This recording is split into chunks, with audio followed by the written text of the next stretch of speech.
কালকে আসছিলাম ওই যে ওই লোকটা যে কাজ করতেছে ওনাকে কিছু দিতে পারি নাই, আজকে ওনার কাছে যাবো। খালি পকেটে আসছিলাম কালকে, আজকে যাই, চলেন।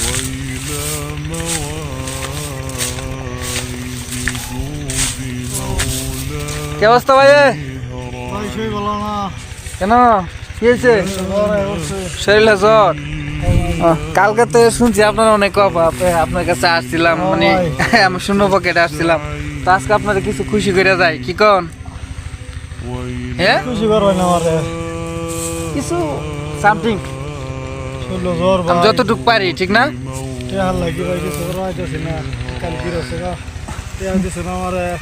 কালকা গৃহস্থ টাকা দিছে না, টাকা জন্য কিছু করতে পারতেছে না। আমি একটু দেখি কিছু পারি কিনা অন্য কোনো করতে, দেখা যাক।